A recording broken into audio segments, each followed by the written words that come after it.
श्री गणेशाय नमः। ओम नमो भगवते वासुदेवाय। पुरुषोत्तम मास महात्म्य कथा अध्याय 2।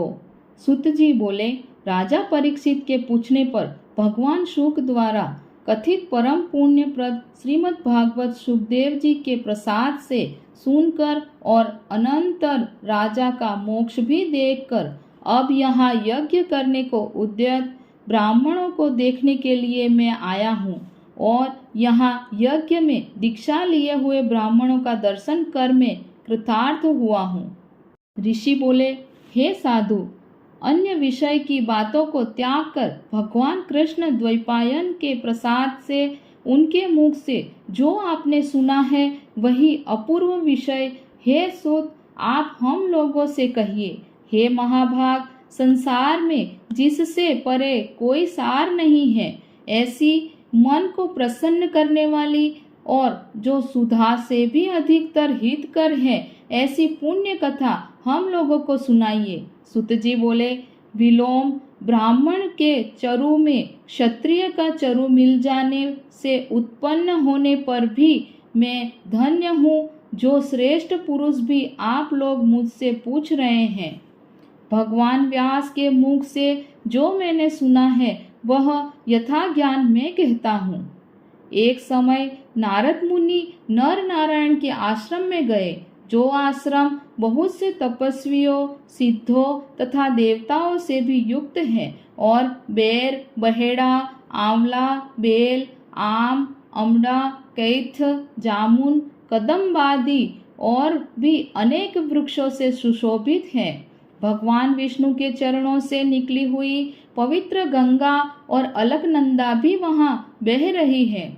ऐसे नर नारायण के स्थान में श्री नारद मुनि ने जाकर उन पर ब्रह्म नारायण को, जिनका मन सदा चिंतन में लगा रहता है, जिसके जितेंद्रिय काम क्रोधादि 6 शत्रुओं को जीते हुए हैं, अत्यंत प्रभा जिनके शरीर से चमक रही है, ऐसे देवताओं के भी देव तपस्वी नारायण को साष्टांग दंडवत प्रणाम कर और हाथ जोड़कर नारद उस मुनि व्यापक प्रभु की स्तुति करने में लगे।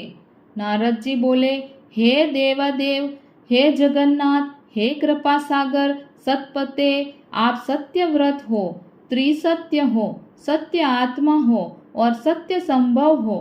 हे सत्ययोने, आपको नमस्कार है। मैं आपकी शरण में आया हूँ। आपका जो तप है वह संपूर्ण प्राणियों की शिक्षा के लिए और मर्यादा की स्थापना के लिए है। यदि आप तपस्या न करें तो जैसे कलयुग में एक के पाप करने से सारी पृथ्वी डूबती है, वैसे ही एक के पुण्य करने से सारी पृथ्वी तरती है। इसमें तनिक भी संशय नहीं है। पहले सतयुग आदि में जैसे एक पाप करता था तो सभी पापी हो जाते थे, ऐसी स्थिति हटाकर कलयुग में केवल कर्ता ही पापों से लिप्त होता है। यह आपके तप की स्थिति है। हे भगवान, कली में जितने प्राणी हैं सब विषयों में आसक्त हैं। स्त्री पुत्र ग्रह में लगा है। चित्त जिनका ऐसे प्राणियों का हित करने वाला जो हो और मेरा भी थोड़ा कल्याण हो, ऐसा विषय विचार कर केवल आप ही कहने के योग्य हैं। वही आपके मुख से सुनने की इच्छा से मैं ब्रह्मलोक से आया हूँ। आप ही उपकार प्रिय विष्णु हैं, ऐसा वेदों में निश्चित है। इसीलिए लोकोपकार के लिए कथा का सार इस समय आप सुनाइए, जिसके श्रवण मात्र से निर्भय मोक्ष पद को प्राप्त करते हैं। इस प्रकार नारद जी का वचन सुन भगवान ऋषि आनंद से खिलखिला उठे और भुवन को पवित्र करने वाली पुण्य कथा आरंभ की। श्री नारायण बोले, हे नारद, गोपों की स्त्रियों के मुख कमल के भ्रमर, रास के ईश्वर, रसिकों के आभरण, वृंदावन बिहारी, व्रज के पति आदि पुरुष भगवान की पुण्य कथा को कहता हूँ, जो निमेष मात्र समय में जगत को उत्पन्न करने वाले हैं। उनके कर्मों को हे वत्स्य इस पृथ्वी पर कौन वर्णन कर सकता है। हे नारद मुने, आप भी भगवान के चरित्र का सरस सार जानते हैं और यह भी जानते हैं कि भगवत चरित्र वाणी द्वारा नहीं कहा जा सकता, तथापि अद्भुत पुरुषोत्तम महात्म्य आदर से कहते हैं। यह पुरुषोत्तम महात्म्य दरिद्रता और वैधव्य को नाश करने वाला, यश का दाता एवं सत्पुत्र और मोक्ष को देने वाला है, अतः शीघ्र ही इसका प्रयोग करना चाहिए। नारद बोले, हे मुने, पुरुषोत्तम नामक कौन देवता है, उनका महात्म्य क्या है? यह अद्भुत सा प्रतीत होता है, अतः आप मुझसे विस्तार पूर्वक कहिए। सुत जी बोले, श्री नारद का वचन सुन नारायण क्षण मात्र पुरुषोत्तम में अच्छी तरह मन लगाकर बोले। श्री नारायण बोले, पुरुषोत्तम, यह मास का नाम जो पड़ा है वह भी कारण से युक्त है। पुरुषोत्तम मास के स्वामी दया सागर पुरुषोत्तम ही है, इसीलिए ऋषिगण इसको पुरुषोत्तम मास कहते हैं। पुरुषोत्तम मास के व्रत करने से भगवान पुरुषोत्तम प्रसन्न होते हैं।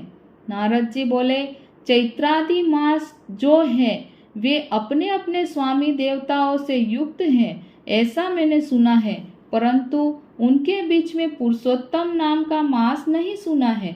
पुरुषोत्तम मास कौन है और पुरुषोत्तम मास के स्वामी कृपा के निधि पुरुषोत्तम कैसे हुए? हे कृपा निधि, यह आप मुझसे कहिए। इस मास का स्वरूप विधान के सहित हे प्रभु कहिए। हे सतपते, इस मास में क्या करना, कैसे स्नान करना, क्या दान करना, इस मास का जप, पूजा, उपवास आदि क्या साधन है, ये कहिए।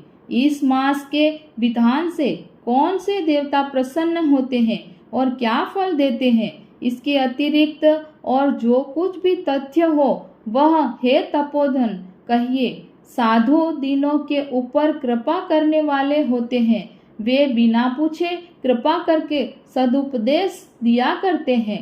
इस पृथ्वी पर जो मनुष्य दूसरों के भाग्य के अनुवर्ती, दरिद्रता से पीड़ित, नित्य रोगी रहने वाले, पुत्र चाहने वाले, जड़, गूंगे, ऊपर से अपने को बड़े धार्मिक दर्शाने वाले, विद्या विहीन, मलिन वस्त्रों को धारण करने वाले, नास्तिक, परस्त्रीगामी, नीच, जर्जर, दास वृत्ति करने वाले, आशा जिनकी नष्ट हो गई है, संकल्प जिनके भग्न हो गए हैं, तत्व जिनके क्षीण हो गए हैं, कुरूपी, रोगी, कुष्ठी, टेढ़े मेढ़े अंग वाले, अंधे, इष्ट वियोग, मित्र वियोग, स्त्री वियोग, आत्म पुरुष वियोग, माता पिता विहीन, शोक दुखादि आदि से सूख गए हैं, अंग जिनके अपनी इष्ट वस्तु से रहित उत्पन्न हुआ करते हैं।